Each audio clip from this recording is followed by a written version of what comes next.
Como les decía, esta parte de termoquímica va a estar relacionado con el trabajo práctico de esta semana, que es el de, eh, bueno, también se llama termoquímica o de bomba de Mahler, en el que van a estudiar o analizar un experimento calorimétrico para determinar el delta H de combustión de una sustancia.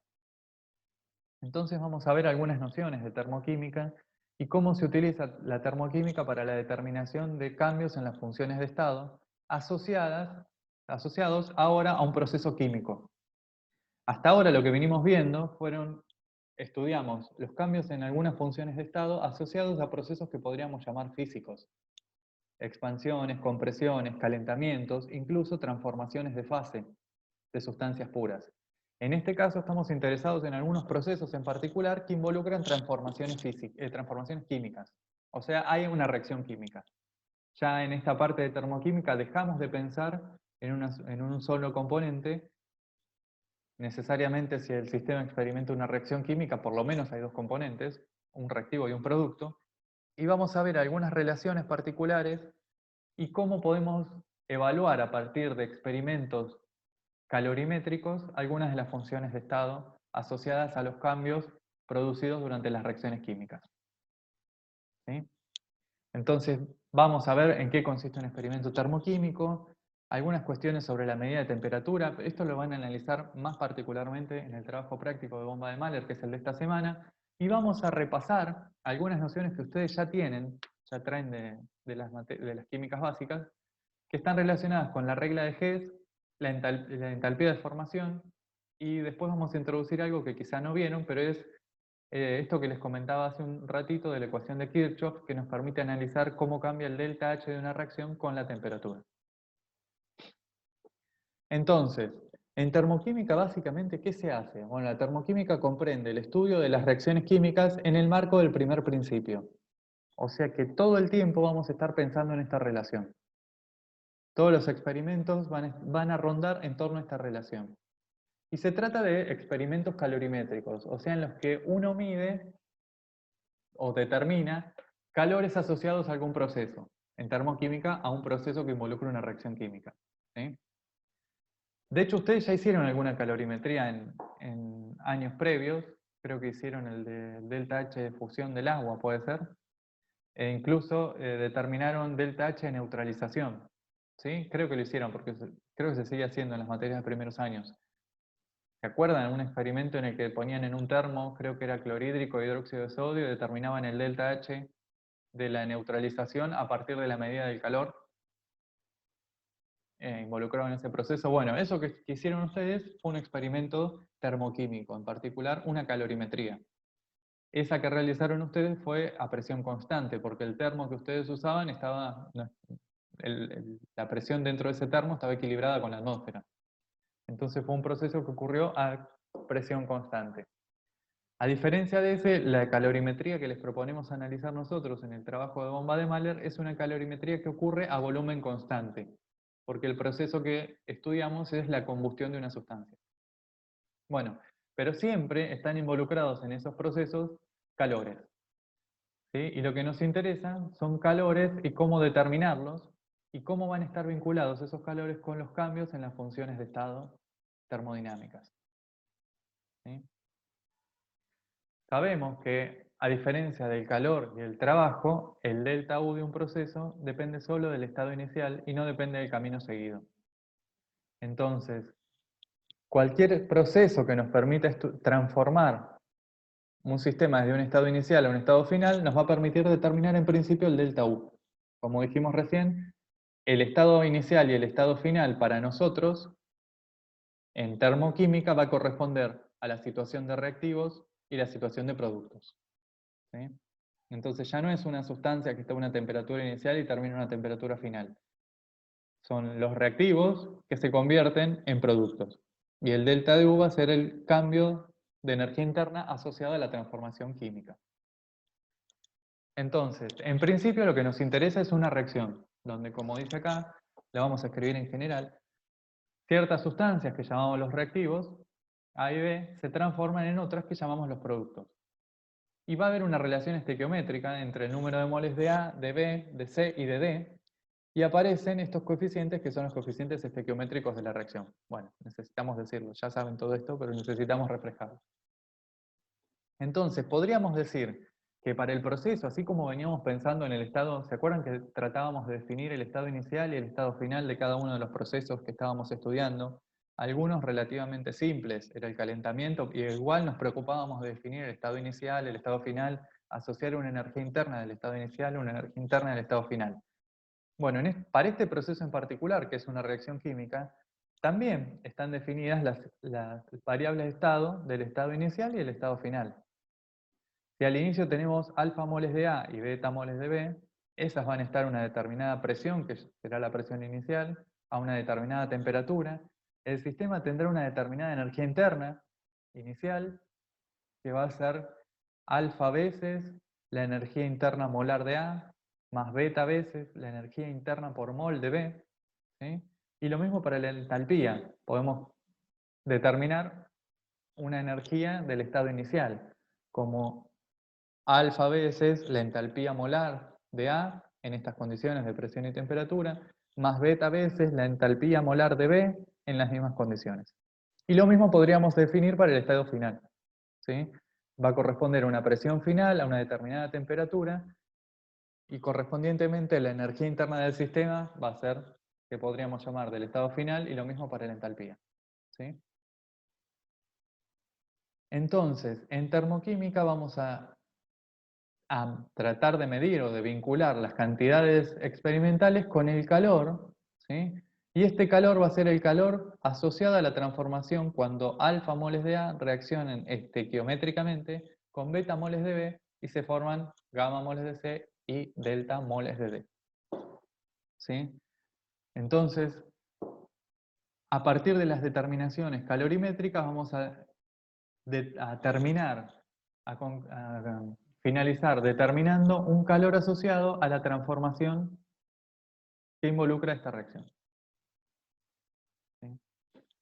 Entonces, como dijimos hoy, si están definidas las energías internas del estado inicial y del estado final, y por ejemplo, como hicimos para el estado final, dijimos alfa veces la energía interna molar de la sustancia A más beta veces la energía interna molar de la sustancia B, esta cuenta nos va a dar el delta de U del proceso, de la reacción química. Como dijimos hace un rato, en realidad uno nunca accede a la energía interna molar de la especie A. ¿Sí? Por ejemplo, la energía interna molar del agua a 25 grados y una atmósfera. En general uno no tiene esos datos, no, porque, como dijimos varias veces, no nos interesan los valores absolutos de energía interna. Pero sí sabemos que esa cantidad va a estar definida, más allá de que no sepamos su valor. Entonces, el delta de U asociado a la reacción química va a estar relacionado con las energías internas molares de las especies que participan de esta manera. ¿Sí?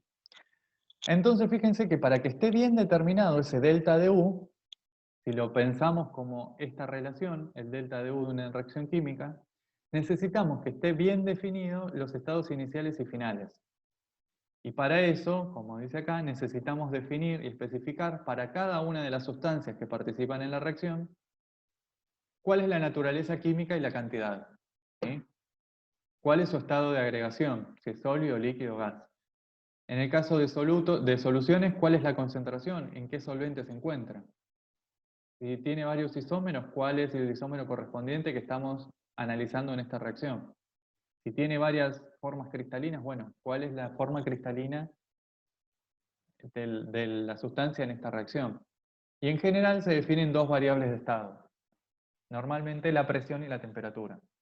O sea que el delta U, para definir específicamente el delta U de una reacción, vamos a tener que decir que es el cambio de energía interna cuando reaccionan tantos moles de cada una de esas especies. Esas especies están en determinada forma cristalina, tienen determinado isómero, se encuentran en determinado estado de agregación.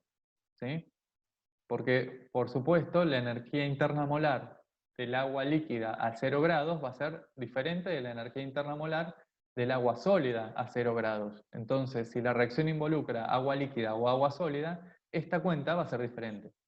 Entonces es necesario especificar todas esas condiciones. Y además, en general, en termoquímica, van a estar implícitas algunas convenciones, ¿sí? Por ejemplo, si bien en termoquímica lo que vamos a hacer es medir cambios de temperatura y a partir de ahí calcular calores, o sea, durante la reacción química se produce en general un aumento de temperatura, vamos a suponer que la temperatura del estado inicial y del estado final es la misma. O sea, los delta H que vamos a calcular, por ejemplo, corresponden a una dada temperatura. En la realidad, cuando la reacción ocurre, cambia la temperatura. Reactivos y productos no se encuentran a la misma temperatura. Pero necesitamos de alguna manera asignar el delta H a la reacción cuando la temperatura inicial y final es la misma. O sea, al final podemos estar interesados en determinar, por ejemplo, el delta H de combustión a 25 grados. Dicho de otra manera, cuando nosotros encontramos en una tabla, en un libro, que el delta H de combustión del naftaleno a 25 grados es un dado número, ese corresponde al proceso de pasar de los reactivos a los productos a esa temperatura que esté especificada, ¿sí? Por más que en un experimento en el laboratorio nunca sea posible transformar reactivos y productos a la misma temperatura, ¿sí? Entonces, esta es una convención y está siempre implícito. Cuando ustedes se encuentran en tablas, los delta H de las reacciones químicas están asignados a una temperatura. Por otro lado, en termoquímica los procesos se desarrollan de manera tal que el único trabajo que tenemos que considerar es el trabajo de expansión o de cambio de volumen. O sea, son procesos que ocurren sin trabajo extra, ¿sí? Para nosotros vamos a marcar una diferencia muy grande en estos procesos, cómo estudiar una reacción química en un calorímetro, respecto de algo que vamos a ver un poquito más adelante, y está relacionado con el otro trabajo práctico, que es lo que ocurre en una pila, ¿sí? En una pila existe un trabajo eléctrico, entonces ya no estamos en esta situación de que el trabajo extra es nulo. Mientras nos mantenemos dentro del ámbito de la termoquímica, el único trabajo que estamos considerando es el trabajo de expansión. Entonces, el calor va a estar relacionado con el delta de U y el trabajo, ¿sí? Esta es consecuencia de la primera ley. Y acá pueden ocurrir dos cosas. Podemos hacer una calorimetría a presión constante, como la que hicieron ustedes creo que química general. Y se acuerdan, como ya vimos varias veces, si estamos en un proceso que ocurre a presión constante y el trabajo extra es cero, entonces el calor en ese caso está asociado con el delta de H. Entonces, en una calorimetría a presión constante, el calor que determinamos se puede asociar con el cambio de entalpía del proceso, en particular de la reacción química. Por otro lado, podríamos estar en la situación de que lo que sea constante sea el volumen, como es el caso del trabajo práctico que van a analizar esta semana, ¿sí? Si el volumen es constante y el único trabajo posible es el de cambio de volumen, entonces en esta situación no hay trabajo, ¿sí? Y el calor involucrado en el proceso, el calor que miden, se puede vincular directamente con el delta de U de la reacción que están estudiando, ¿sí? Bueno, además, U y H están relacionados por la definición de la entalpía. ¿Se acuerdan que la entalpía es la energía interna más el producto de la presión por el volumen? Y así como hicimos para la energía interna, podemos escribir una relación para el delta H del proceso. Dijimos, en una calorimetría a presión constante, el calor es el delta de H. Bueno, ese delta de H siempre es un H del estado final menos H del estado inicial. Como estamos pensando en un proceso químico en el que los reactivos A y B se transforman en productos, podemos escribir esta relación, esta diferencia de entalpías, como la diferencia entre las entalpías molares de los productos y la entalpía molar de los reactivos, ¿sí? Además, el producto, a lo largo de la reacción química puede ocurrir un cambio de volumen, ¿sí? Que va a dar lugar a un trabajo asociado a la reacción química. Si el volumen que ocupan los productos es diferente del volumen que ocupan los reactivos, a medida que transcurre la reacción química o como consecuencia de la reacción química, se produce un cambio de volumen del sistema. Y eso va a dar lugar a un trabajo de expansión asociado a la reacción, ¿sí?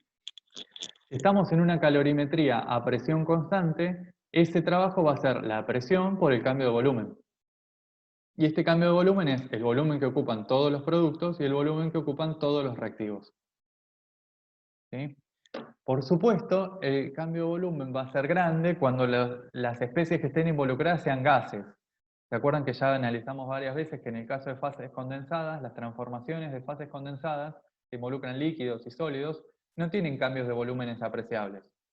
Pero si algunas de estas sustancias, algunas o todas, fuesen gases y cambia el número de moles de gases, entonces el cambio de volumen sí va a ser apreciable. Entonces, en general, podemos decir que este término que está asociado con la presión por el cambio de volumen lo podemos calcular como el volumen de todos los gases del estado final de los productos, menos el volumen de todos los gases del estado inicial, los reactivos.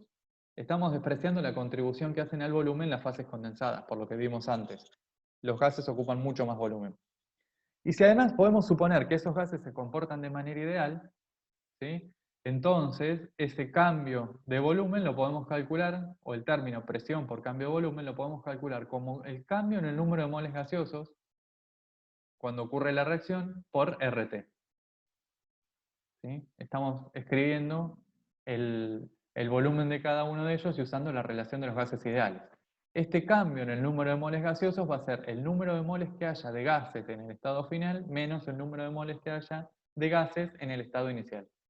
¿Sí? Como ya vimos, el delta de H se relaciona con el delta de U a partir de esta relación que involucra el trabajo de expansión. Entonces, el delta de H se puede calcular a partir del delta de U a una determinada temperatura, sumando este término. Por supuesto que este delta podría ser positivo o negativo, ¿no? Dependiendo de si se producen o se consumen más moles de gases en la reacción química. Entonces, en particular, ustedes en el trabajo práctico van a determinar de una manera más directa el delta de U, porque van a hacer una calorimetría a volumen constante. Entonces, a partir del calor determinado van a calcular el delta de U. Y usando esta relación para la reacción en particular, que es la combustión del naftaleno, van a considerar el cambio en el número de moles estequiométricos de la reacción para poder determinar el delta H asociado a esa reacción química. ¿Sí? Bueno.